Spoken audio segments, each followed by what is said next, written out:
Hey, I'm Rob Adler, and welcome to Understanding Upstate, the podcast dedicated to exploring what makes upstate New York such a unique place. Each week, my co-host Jim Search and I dive into a new upstate topic to better understand what's up upstate. And this week, we are taking a road trip to the city that lights up the world, Schenectady, New York. Pew, pew, pew.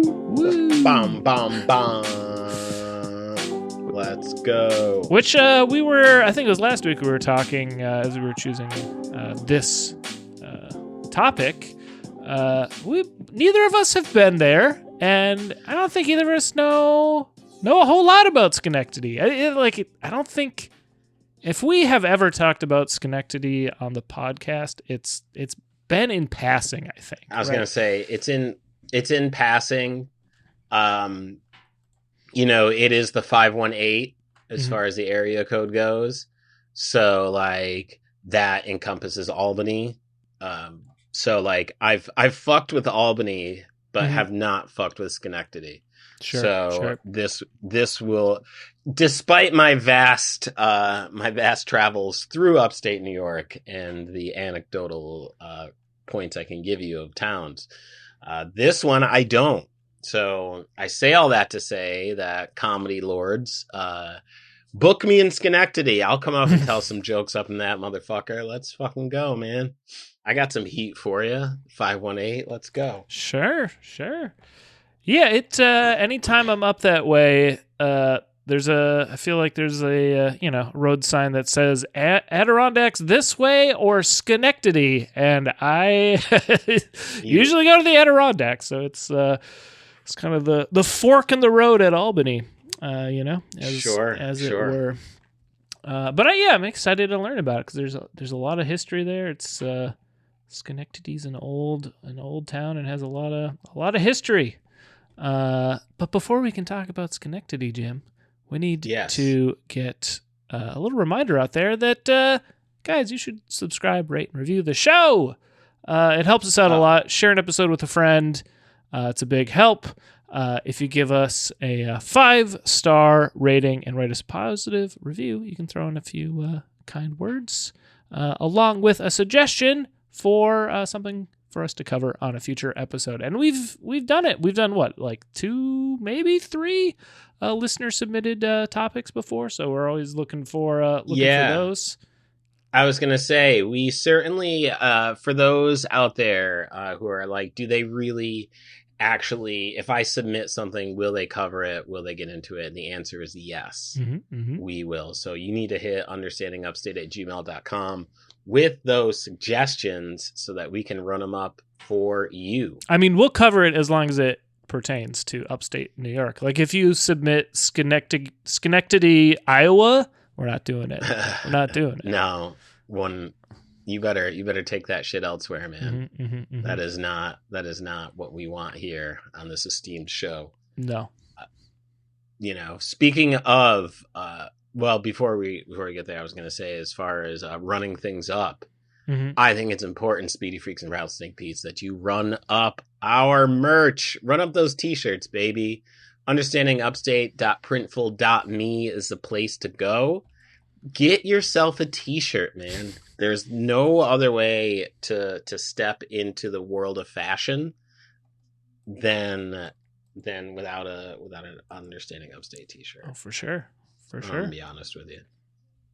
It's Fashion Week somewhere, Jim. As sure. And what? It's always Fashion Week in Johnson City, baby. There you go. Remember that. I love it. I also love today's topic, Jim. Should we move on over to Schenectady? Yeah, let's get on this road, man. Let's get in here, dude. All right. Schenectady is a city in, get this, Schenectady County, New York, of course, in the United States, of which it is the county seat. As of the 2020 census, the city's population is it's just 67,000 people. And it made it the state's 9th most populous city and the 25th most populous municipality. The city is in eastern New York near the confluence of the Mohawk and Hudson rivers. It is in the same metropolitan area as the state capital, Albany, which is about 15 miles southeast. So yeah, they're very close. Same metropolitan area. Very much connected cities. I think it's safe to say. Speaking of connected, this city is connected to the west by the Mohawk River and everyone's favorite canal, the Erie Canal. I mean, I dare you to name a different canal in upstate New York. I was going to say Panama. Yeah, sure. We have to throw a qualifier on it. But. Sure. I think that's important for that scenario right there, dude. Sure. Everyone's favorite upstate canal. There you go.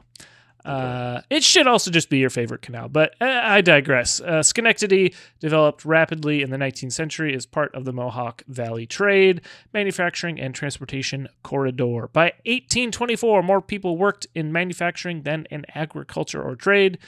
Like many New York cities, it had a cotton mill that processed cotton from the Deep South. And in the 19th century, nationally influential companies and industries developed in Schenectady, including General Electric and American Locomotive Company, which I think we'll talk about later, which were powers into the mid-20th century. I mean, GE's still out there making like ovens and stuff. They're still, they're still a power player, right?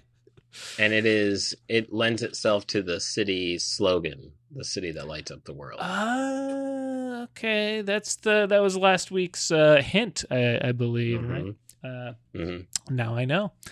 Let's see. Schenectady was part of emerging technologies, with GE collaborating in the production of nuclear-powered submarines, and in the 21st century working on other forms of renewable energy. But that's that's all the future, Jim. Right? Well, let's take it back and look at the history, shall we? Perfect rewind effect. Love it. Thank you. All right. So when first encountered by Europeans, the Mohawk Valley was the territory of the Mohawk Nation, one of the 5 nations of the Iroquois Confederacy, or the Haudenosaunee, which we talked a lot about a few episodes back, particularly the I almost said rugby, not the rugby episode. The lacrosse, that's the sport. there we go. Check that episode out. It's a great one. Anyway, they had occupied territory in the region since at least 1100 AD. Starting in the early 1600s, the Mohawks moved their settlements closer to the river, and by 1629, they had also taken over territories on the Hudson River's west bank that were formerly held by the Algonquin-speaking Mohican people. In the 1640s, the Mohawk had 3 major villages, all on the Mohawk River's south side. The easternmost one was Assernanon, about 9 miles west of present-day Ayersville, New York. We'll take it. Okay. I mean, let us know, upstaters. What's the correct pronunciation? There's a lot of vowels in that name. Yeah, I was gonna say you got 1, 2, 3. Yeah, you got 5-ish vowels in there. Yeah. Let's see. When Dutch settlers developed Fort Orange, which is present-day Albany, in the Hudson Valley beginning in 1614, the Mohawk called their settlement Skanatati,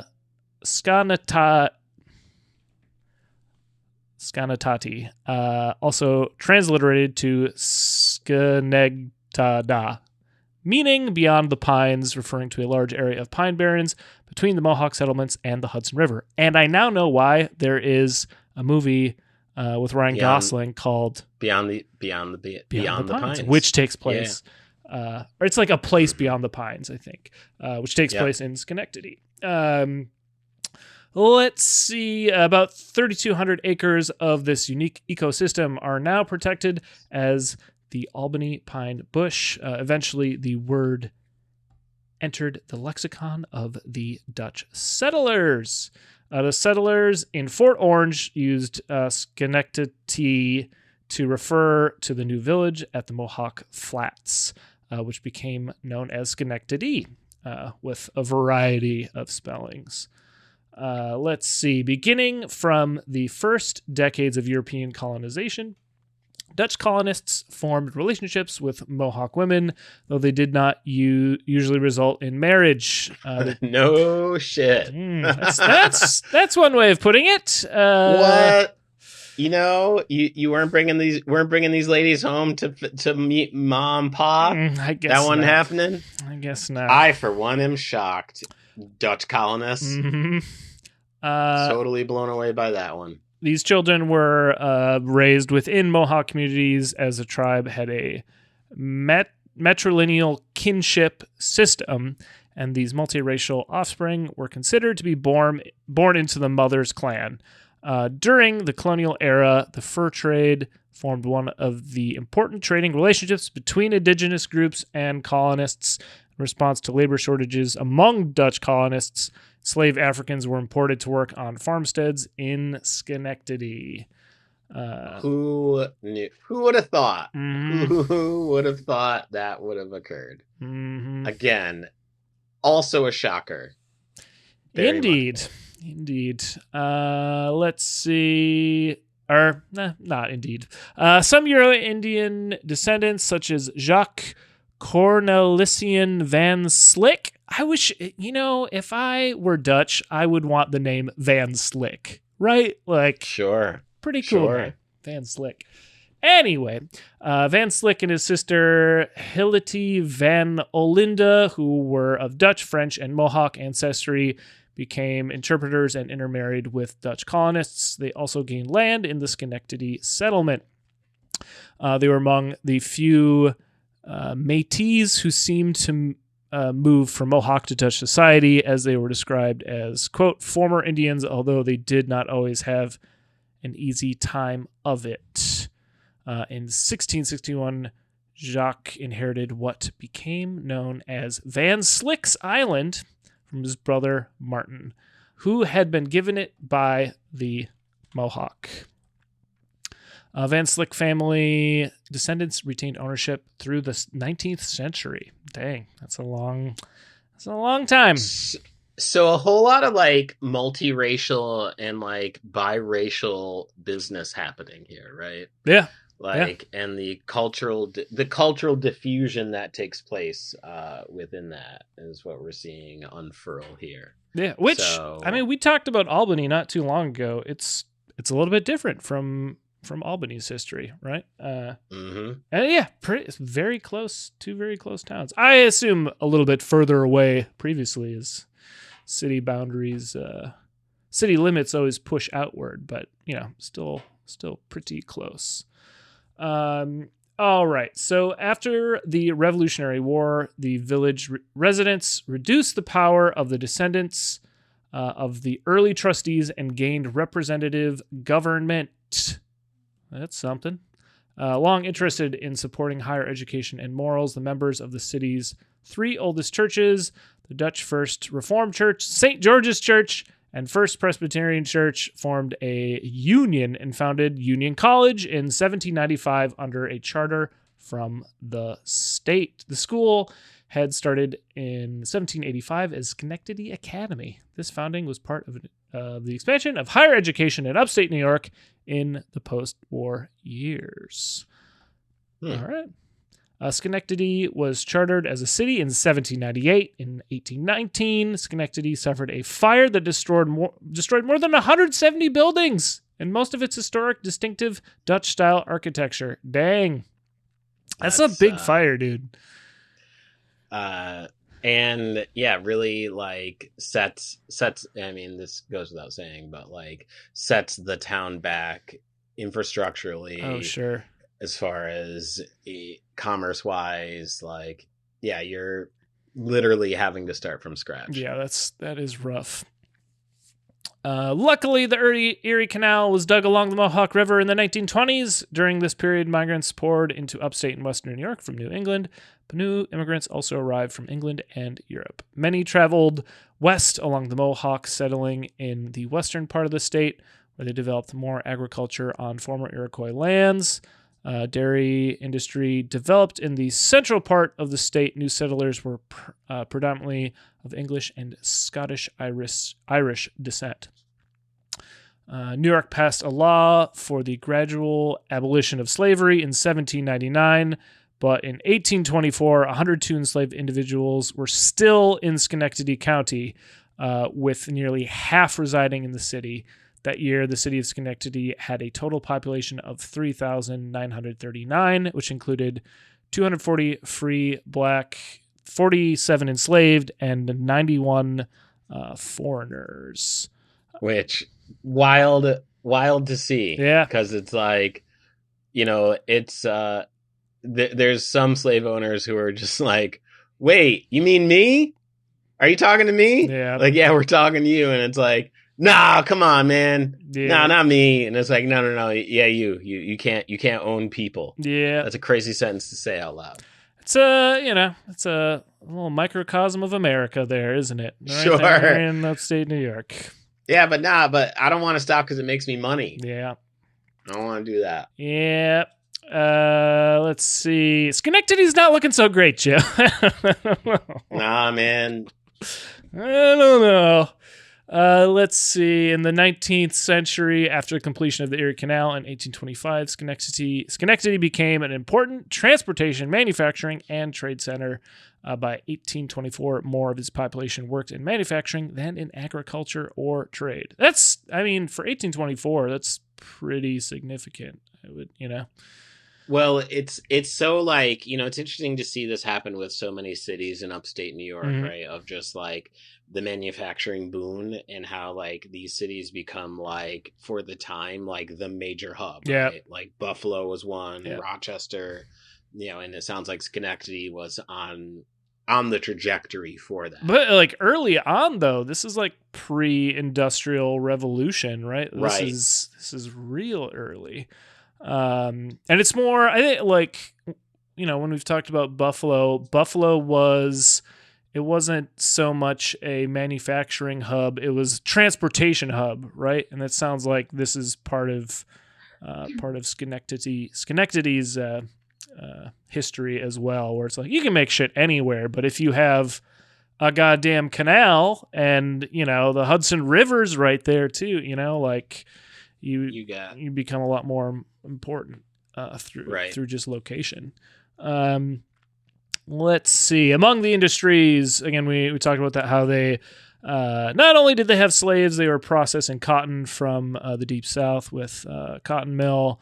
It was one of the many such mills in upstate New York, whose products were part of the exports shipped out of New York City. The city and state had many economic ties to the South at the same time that some residents became active in the abolitionist movement. Schenectady would benefit from increased traffic connected to the Hudson River, to the Mohawk Valley, and the Great Lakes to the west, and New York City to the south. The Albany and Schenectady Turnpike, now State Street, was constructed in 1797 to connect Albany to settlements in the Mohawk Valley. The Mohawk and Hudson Railroad started operations in 1831 as one of the last railway lines in the United States. Sorry, not one of the last, one of the first. Where did that come from? I was about to say, wait a minute, dude. 1831. I hope not. I'm glad I went back to reread that one. I was like, that doesn't make any sense. Let's see. This connected the city and Albany by a route through the Pine Barrens between them. Developers in Schenectady quickly founded the Utica and Schenectady Railroad, which was chartered in 1833. The Schenectady and Susquehanna Railroad, chartered in 1836. And, get this, the Schenectady and Troy Railroad, chartered in 1836, making Schenectady the, quote, rail hub of America at the time, and competing with the Erie Canal. Commodities from the Great Lakes areas and commercial products were shipped to the east and New York City through the Mohawk Valley and Schenectady. Again, there was a shit ton of railroad traffic just in Albany too that was distinct to Albany. So right, a lot of railroad going on around here. And, I'm sure, and making it like, as you said, like the hub of so much, right? Mm-hmm. So much was coming in and out of Schenectady. Yep. Let's see. The last enslaved individuals in Schenectady gained freedom in 1827 under the state's gradual abolition law. The law first gave freedom to children born to enslaved mothers, but they were indentured to the mother's master for a period into their early 20s. Calling that gradual is pretty generous. Sure. It sounds like utter bullshit. Union College established a school for black children in 1805, but discontinued it 2 years later. Methodists helped educate the children for a time, but public schools did not accept them. That's got to be awkward walking around Schenectady, right? As like an enslaved person, and then now you're free, and it's like, so now you're my neighbor? Yeah. This is strange. Yeah. This is real strange now. Let's see. In the 1830s, the abolitionist movement grew in Schenectady. In 1836, Reverend Isaac Groot Duryea, also recorded as Duryea, co-founded the International Anti-Slavery Society at Union College and the Anti-Slavery Society of Schenectady in 1837.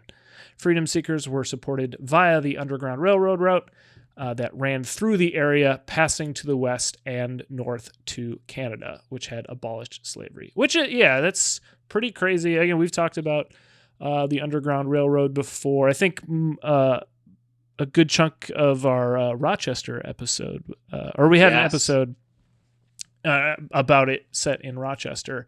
There was slavery in the north along the goddamn route. That's pretty crazy. Let's see. In 1837, Duryea, together with others who were free people of color, co-founded the First Church of Schenectady, now the Duryea Memorial AME Zion Church. He also started a school for students of color. Abolitionist Theodore S. Wright, an African-American minister based in New York City, spoke at the church's dedication and praised the school. Throughout the late 19th century, new industries were established in the Mohawk Valley, empowered by the river. Industrial jobs attracted many new immigrants, first from Ireland and later in the century from Italy and Poland. In 1887, Thomas Edison moved his Edison Machine Works to Schenectady. In 1892, Schenectady became the headquarters of General Electric. The business became a major industrial and economic force and helped establish the city and region as a national manufacturing center. GE became important nationally as a creative company, expanding into many different fields. American Locomotive Company was also developed here from a Schenectady company. Merged several smaller companies in 1901. Was second in the United States in the manufacture of steam locomotives before developing diesel technology. Wow, they're making the trains there. All right. Yeah.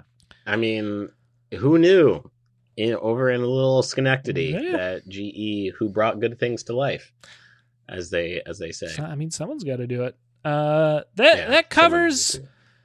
I mean, we took it all the way back to 1100 there, Jim. That's almost 1,000 years of history. What about up to present day, Jim? Sure. The 20th century to present. Well, allow me to expound on that.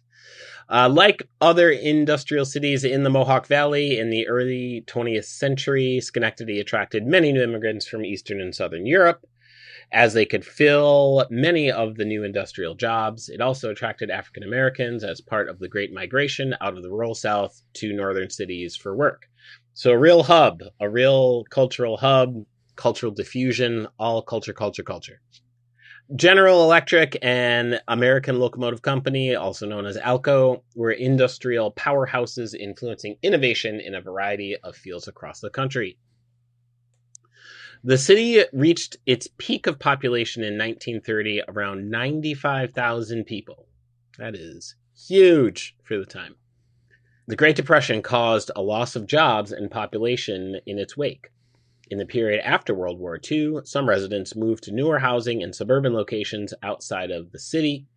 In addition, GE established some high-tech facilities in neighboring towns of Niskayuna, which contributed to continuing population growth in the county. The only reason I know how to pronounce Niskayuna is because Niskayuna is the team that lost to the Binghamton Patriots in last year's high school basketball championship. Yeah. So, bringing it right on back to Binghamton, baby. You can't stay away from it. I digress. In the latter part of the 20th century, Schenectady suffered from the massive industrial and corporate restructuring that affected much of the U.S., including in the railroads, as we have seen in so many parts of the country, especially in the Midwest and, of course, upstate New York, the exodus of manufacturing and the towns that were left in its wake. It lost many jobs and population to other locations, including offshore. Since the late 20th century, it has been shaping a new economy based in part on renewable energy. Its population increased from 2000 to 2010 from over 61,000 to over 66,000, albeit still some 15,000 below its 1960 level. That's crazy that it peaked in 1930. That's almost 100 years ago. Yeah. And yeah, I mean, it's like a song as old as time, man. Like, these towns will like blow up and be these like manufacturing powerhouses, and not to their fault per se, but it's like not seeing into the future and thinking like, oh, manufacturing will happen here forever. Yeah. Right. And like, why would we divest into, or why would we, spread our resources across other industry? Well, it's like literally towns would be devoted to one industry. I think I've cited it before, but Gloversville made gloves. They had tanneries and stuff, but largely they just made gloves in Gloversville. Jim, how many people you see wearing leather gloves these days? It's, you might have a nice pair of leather gloves for, going out in the town when you're all dressed up, but it's not, you got Gore-Tex now. You got Gore-Tex. Sure. Woo. Who needs leather gloves? I don't know. It's a fair assessment. I mean, for fuck's sake. Endicott Johnson made a town. That's true. Endicott. So we have spoken much of the influence of industry as far as the towns go. I just to wrap this other rabbit hole up, I want to see Gore-Tex, New York. Gore-Texville. Gore-Texville. Yeah. North Facington, New York. Yeah, there you go. There you go. Mm-hmm. So let's talk a little bit about the economy. As we talked about the population growth and shrinkage, the economy certainly ties into that. Schenectady was the manufacturing center known as the city that lights and hauls the world, a reference to two prominent businesses in the city, the Edison Electric Company, known as General Electric, and the American Locomotive Company, known as Alco. GE retains its steam turbine manufacturing facilities in Schenectady and its global research facility in nearby Niskayuna. Thousands of manufacturing jobs have been relocated from Schenectady to the Sun Belt and abroad. The corporate headquarters for GE Verona is now in Cambridge, Massachusetts. Boo! Fuck you, man. Sorry. That's all right. I'm not going to get in your way when you say fuck you to Massachusetts. Sure. That's fine. Sure. That's fine. Especially when they're taking good upstate business here. Mm-hmm. Alco produced steam locomotives for railroads for years. Later, it became renowned for its, quote, superpower, end quote, line of high-pressure locomotives, such as those for the Union Pacific Railroad in the 30s and 40s. During World War II, it converted to support the war, making tanks for the U.S. Army. Oh, yeah. How about that? As diesel locomotives began to be manufactured, Alco joined with GE to develop diesel locomotives to compete with GM's EMD division, but corporate restructuring to cope with the changing locomotive procurement environment led to Alco's slow downward spiral. Oh no, Alco! Sounds like it's running out of steam. Oh, Jim, thank you. I was just going to say slow downward spiral. Like, they should have put in a train pun, and you did. You did. I did. Thank you. I did. Thank you. Listen, a lot of people may have run away from that problem. I ran to. That's we need people like you these days, Jim. I've been saying it, trying to make a business out of it. Mm-hmm. Its operations fizzled as it went in through acquisitions and restructurings in the late 60s. Its Schenectady plant closed in 1969. In the late 20th century, due to industrial restructuring, how many times can I say restructuring? Keep track. Go back and listen to like this part again, and then like do a shot or take a sip. Every time I've said restructuring, you'll have this episode will be very different post. The city lost many jobs and suffered difficult financial times, as did many former manufacturing cities in upstate New York. The loss of employment caused Schenectady's population to decline by nearly 1/3 from the 50s into the late 20th century. The early industries had left many sites contaminated with hazardous waste. Such environmental brownfields have needed technical approaches to redevelopment.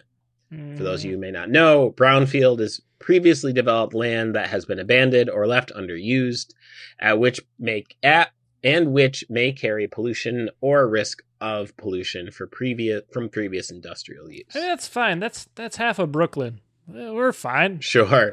We're fine. Yeah. Gowanus is great, man. Go move in there. You'll be fine. You won't have a class action lining up. Yeah.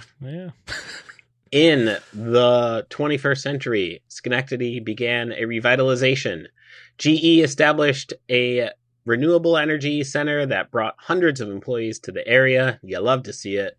The city is part of a metropolitan area with improving economic health, and a number of buildings have been renovated for new uses. Numerous small businesses, retail stores, and restaurants have developed on State Street downtown. Gentrification on its way. Price Chopper supermarkets and the New York Lottery are based in Schenectady. Wow. Man. Price Chopper. All right. Yo, man. We got to do an episode on Price Chopper, dude, because there's a lot. I got a lot of stories because there's a price. There was. I don't know if Price Chopper's still in Binghamton. I think so.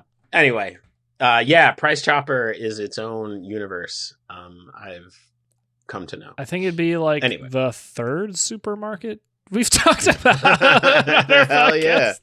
Hell yeah. Let's do it. Yo, put Price Chopper on the list. Ooh, yeah. I don't know why it took us so long to get there, but me neither. You know what? Me neither. But we got there, and that's the important part. Hey, founded in 1932. Pretty cool. All right. Price Chopper Radio. That's just stuck in my head, dude. In December 2014, the state announced that the city was one of 3 sites selected for development of off-reservation casino gambling, under the terms of a 2013 state constitutional amendment. The project would redevelop an Alco brownfield site in the city along the waterfront with hotels, housing, and a marina, in addition to the casino. So you can lose your money and get cancer at the same time. All right. Yeah. Let's just drive those nails into the coffin, man. Let's do it. Yo, man, I want to be excited for casinos, but I've just seen this play out so many times. Yeah. All right. In February 2017, the Rivers Casino and Resort opened with 66 table games and 1,150 slot machines on a 50,000 square foot gambling floor with a steakhouse and a restaurant lounge. Do y'all got a comedy club there? If you don't, let's do it.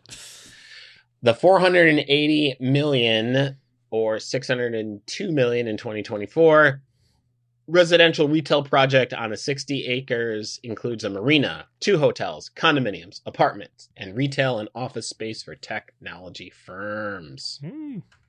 All right. Now, that's about the money. Let's talk a little bit about the places of interest. You're in Schenectady. You're like, what's there to see? What's there to do? We got you. Proctor's Theater is a multi-stage art center in downtown Schenectady, built in 1926. As a vaudeville movie theater, the building was almost demolished before a significant restoration in the late 70s. Major expansions in the early 21st century gave the main stage the ability to host more elaborate touring Broadway shows and established 2 stages, the GE Theater Surprise and 440 Upstairs. Proctor's was also the site of one of the first public demonstrations of television, projecting an image from a studio at the GE plant a mile away. Whoa. It's home to Goldie, a Wurlitzer Theater pipe organ. Oh, all right. I got to get my hands on Goldie. Yeah. I was researching that. I'm like, I think Rob will fuck with that. Yeah, absolutely. The Stockdale Historic District features dozens of Dutch and English colonial houses from the 18th and 19th century. It is the state of New York's first historic district, designated in 1965 by the Department of Interior and named after the historic stockade that originally surrounded the colonial settlement. The GE Electric Realty plot abutting Union College was one of the first planned residential neighborhoods in the United States, and was also designed to attract GE executives in the late 19th and 20th centuries.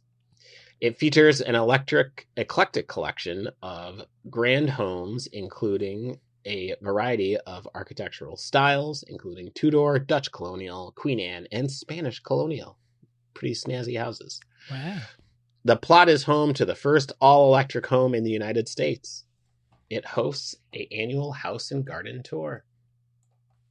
Now, as we had spoken about earlier, Union College, adjacent to the GE Realty plot, is the oldest planned college campus in the United States.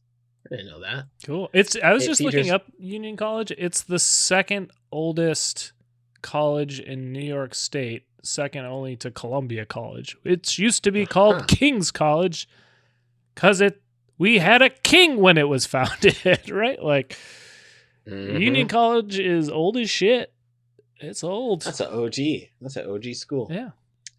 It features the unique 16-sided Knott Memorial Building built in 1875 in Jackson's Gardens, 8 acres of formal gardens and woodlands. Have you ever heard of Union College before?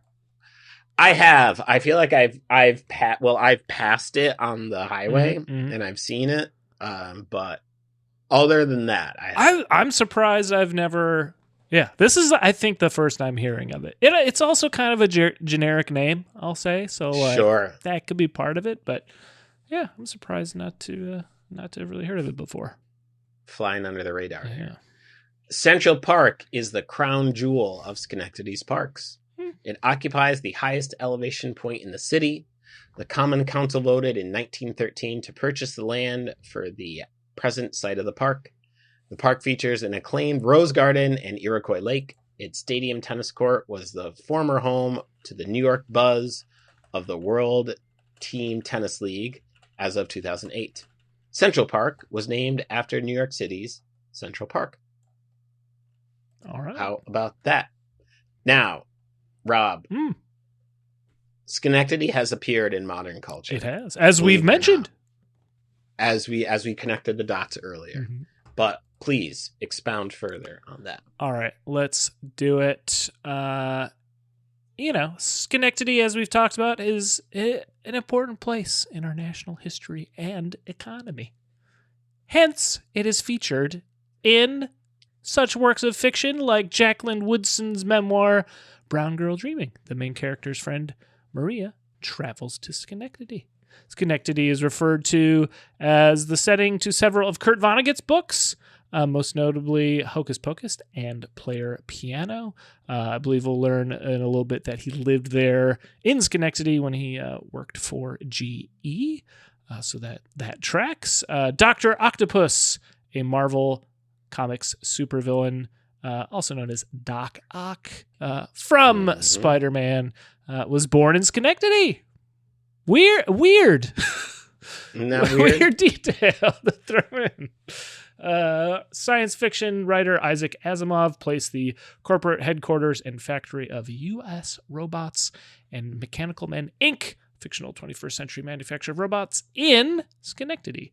Famously the writer of I, Robot and many other seminal science fiction books. Let's see. Film and TV. In the 1952 Looney Tunes short Fool coverage, Daffy Duck plays an insurance salesman from the Hot Foot Casualty Underwriters Insurance Company of Schenectady. Schenectady is kind of a funny name. Like, if you got to come up with a town, it's a good one. In the 1950s television series The Honeymooners, Trixie's mother is from Schenectady. In the 1996 made-for-TV film Unabomber, The True Story. Oh no, starring Robert Hayes as David Kaczynski, brother of Unabomber Ted, refers to Schenectady where David and his wife were living when they figured out his brother's involvement in the bombings. This is really the representation in popular culture that we're looking for. Yikes. Yeah, cut the rest of that stuff out. We want this. Yeah, let's baby. Cut out all the fat. Get straight to that. Let's see. In the ABC TV series Ugly Betty, Mark St. James, played by Michael Urie, is said to be from Schenectady. The Place Beyond the Pines, hey, which we talked about, starring Bradley Cooper and Ryan Gosling, was filmed locally in 2011 near the Schenectady Police Headquarters and other areas of Schenectady. In the sitcom Will and Grace, Schenectady is the hometown of character Grace Adler, played by Deborah Messing. No relation, Jim. I was about to ask. I was going to say, what is the connection here? Let's see. Music. We got a music video for the song Hero by Mariah Carey, which was filmed at Proctor's Theater in Schenectady. I'm going to have to check that out. Cool. Sure. The song Someone to Love by Fountains of Wayne refers to fictional character Seth Shapiro moving from Schenectady in 1993 to Brooklyn. Fountains of Wayne has a lot of New York tri-state area references throughout their songs. In fact, the name of the band is a place called Fountains of Wayne, which is featured in The Sopranos. There's a store, and it's in Wayne, New Jersey, where it's called Fountains of Wayne. And you go and there's fountains. I think he's meeting up with his crazy mistress. Yeah. If that tracks. Anyway. Tony had a few, but that's a different podcast. The craziest mistress. If I'm, yes. Yep. I know which one you're talking about. And she, yeah. No spoilers here. We don't want to spoil. Yeah, no spoilers. No spoilers for 2 decades old shows. We don't do that here. No. I would never. No. We got some notable people. Horatio Allen, railroad engineer and inventor, born 1802, died in 1889, 100 years before I was born. That's crazy. Kumar Barve, majority leader and first Indian American legislator in the Maryland House of Delegates, born 1958. Suzanne Basso, murderer. That's all it says. That's it. That's what she did. That's what she does. She was killing. Yeah. That's all you need to know. I guess. Jim Barbieri, born 1941, MLB outfielder who played for Schenectady's 1954 Little League World Series championship team. Wow. Jimmy Carter, U.S. president, studied briefly at Union College. Ann B. Davis, actress. Schultze on The Bob Cummings Show and Alice Nelson on The Brady Bunch. I was going to say Bob Cummings Show. I do not know that. I certainly know about The Brady Bunch. Yep. And Ann Davis was one of our clues to our video this week. Oh, okay. Got it. All right. We'll get to the other 2 clues of what these people have in common. Got it. All right. Go on. Antonio, hey, I mean, that's a good shout out. I was about to pass it up. Guys, go follow our Instagram account at Understanding Upstate because Jim throws out some great little videos out there. And we usually, they're fun, man. We give a hint at the end of our episode, but Jim's out there giving more hints and clues for upcoming episodes. So go give us a follow there. All right, next up, Antonio Delgado, born in 1977, Lieutenant Governor of New York and former U.S. representative and rapper. Okay. Yeah. Yeah, we're actually, I write for a show, Do It Live with Chica, which will be, that show will be out on the 22nd of this month, and we'll be interviewing Antonio Delgado on the show. All right. So I'm going to have to tell him to tune into our podcast. There you go. See if, what he thinks of our Schenectady review. Yeah. Let's see where he goes with it. All right. Paul, quote, Legs de Coco, 1924 to 1989, gambler and racketeer. Sounds like someone who Rico eventually caught up with. Yeah. Let's see. Harold Gould, 1923 to 2010, actor in The Golden Girls and The Sting, born in Schenectady. Pat Riley, NBA player, executive, and Hall of Fame coach, was born in Rome, New York, but lived in Schenectady. He's born in 1945. Mickey Rourke, all right, born 1952. Of course, Academy Award nominated actor, born in Schenectady. John Sykes, born 1955, co-founder of MTV, also, known as Rest in Peace. Music Television. I hear it's not dead, Jim. It's no. It still exists. It's a hoax. MTV is still around. Okay. This is what I'm hearing though. Breaking news. I hope someone should do a wellness check on MTV at the very least. I think it's still kicking. Chairman of the Rock and Roll Hall of Fame, raised in Schenectady. All right. Mary Beth Tyning. Serial killer. There you go. Born in 1942. That's pretty rare. You don't get women serial killers very often. Representation is key. Deborah Van Valkenburg, born in 1952, actress. The Warriors, born in Schenectady. She was a clue as well. All right. Is she the main actress in The She Warriors? is the love interest of, oh God, I forget his name. Blonde-haired dude. Yep. It's, in fact, his name in the movie is something like Blondie. It's like Swan. Yes. That's not quite like Blondie, but we got there. It's there. We got there. I believe that is correct. She's also in Streets of Fire, Rampage, Road to Hell. Oh boy. All right. Let's get back to these famous people. Just a couple more. Kurt Vonnegut, again, we mentioned, author, of course, lived in Schenectady while working for GE in the early 50s. And Andrew Yang, born 1975, entrepreneur, 2020 Democratic presidential candidate, and 2021 New York City mayoral candidate. And he was our last clue. There you go. He also refused to buy my book. Andrew Yang did not buy my book. I wrote a book a few years back. Every time I would get a text from his team, I would say, "Why don't you buy my book?" Oh yeah, that's man. Never did. Their text campaign was aggressive.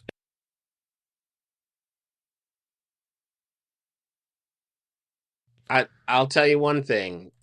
If he would have bought that book, would he have seen the presidential seat? I don't know. Maybe. I don't know. Maybe. If he would have bought my book, would he have made our mayoral seat? I don't know. Can't say. No one can say no. Right. Exactly. They can't and again, we'll never know. So that's true. His loss altogether. Well, Jen, we're having a little fun here at Andrew Yang's expense, which means we should continue and learn about some fun facts about Schenectady. I thought you were going to say we should continue having fun at Andrew Yang's expense.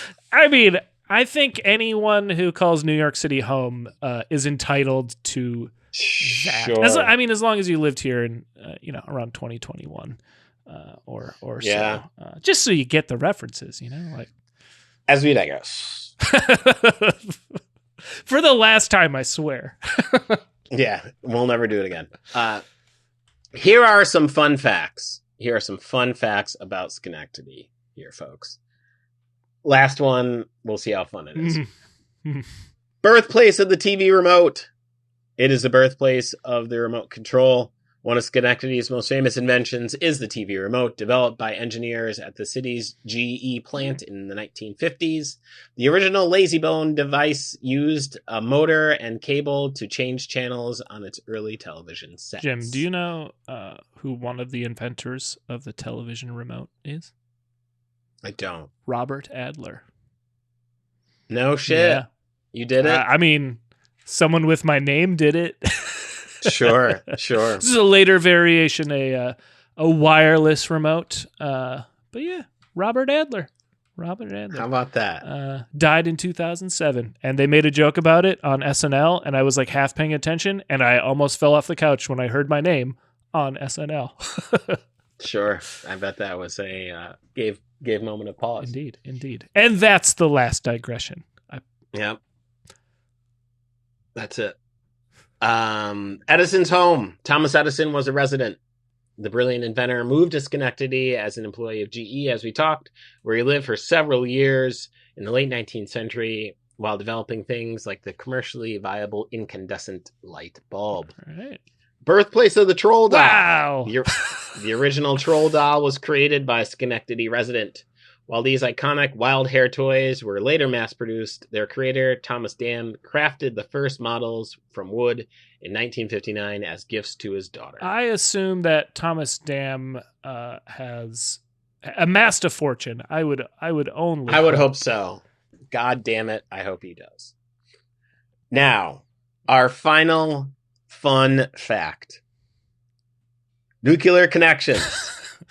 Yay! Or nuclear. Is it nuclear or nuclear? It's nuclear. Nuclear. Yes. Nuclear connections. It played a role in the Manhattan Project. GE's Schenectady plant was one of the top secret locations involved in research and development for the atomic bomb during World War II as part of the Manhattan Project's massive undertaking. Well, at least they weren't, what was it, the hospital in Rochester where they were injecting people with nuclear isotopes? Yeah, they didn't do that. Yeah.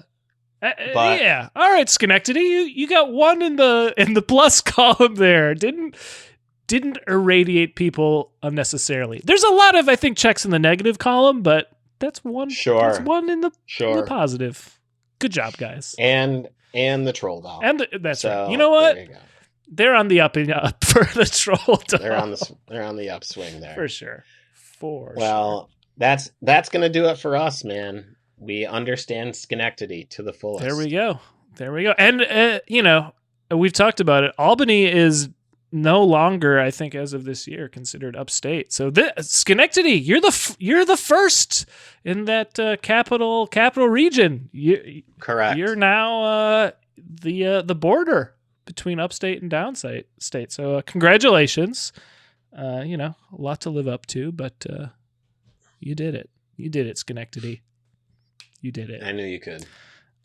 Well, I hope I can say you did it also to all of our listeners who subscribed, rated, and reviewed the show. Guys, go do those things. Again, it helps us out a lot. 5 stars and a positive review allows you to submit a topic for a future episode on the show. We'd love to hear about what supermarket chain we have yet to cover from upstate New York. So please let us know so we can chop it up about that chain. See what I did? That's what we call a callback, Jim. Right? Yep, that's huge. I know what that is. Speaking of huge, we got some big things to plug. Jim, what do you got for us? Holy moly guacamole. Check this out, man. So we live in a world, this is a hypothetical here, folks, where you are an employee of GE, right? Mm-hmm. You go in every day, you build stuff, you break it down, you build stuff, you break it down, and you're just like, what a humdrum existence I live. Clock in, clock out. That's it. In perpetuity. May I offer you a beam of light? And that beam of light is my album, Upstate Understandings. Holy moly guacamole. Go get it. There's still some physical copies left. We have some tapes. We have some CDs. Jimsearch.bandcamp.com is a place to go run those up. A tour de force of comedy excellence, if I must say so myself. Produced by Rob Adler, jokes by me, album cover by Adam Russell, and filmed by Matt Ely. What a team helped put it together. So you should go get it. You should get it. Jimsearch.bandcamp.com. There's also some dope swag over there as well. I think you should just do it. Yeah. Jimsearchcomedy.com is a good place to see all my show dates. I'm going to be, well, you know what? Fuck it. I'll make the announcement now.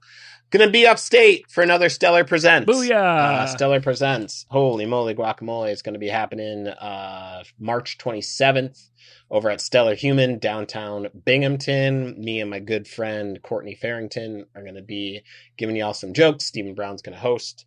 Link for those tickets is going to be coming out very soon. So upstate New York, if you're want to fuck with some comedy, that's a place to do it.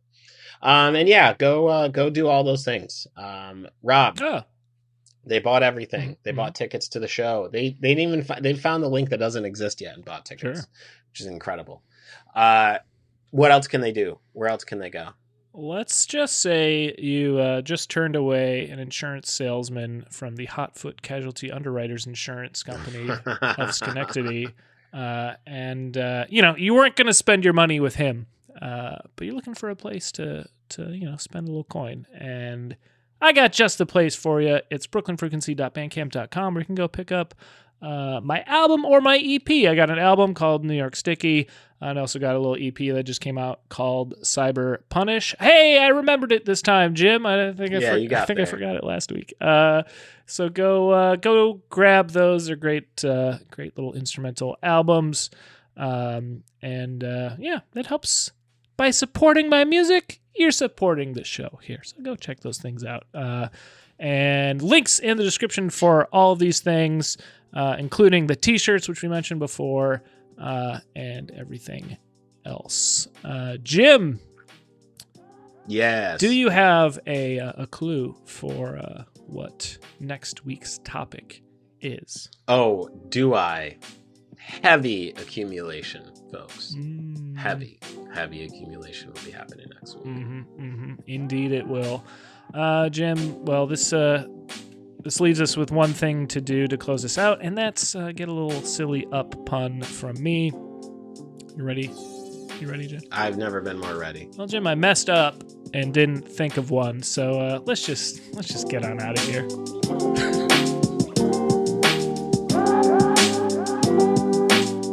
Understanding Upstate is a podcast hosted by Jim Search and Rob Adler, edited by Rob Adler, and music from Regal Monk.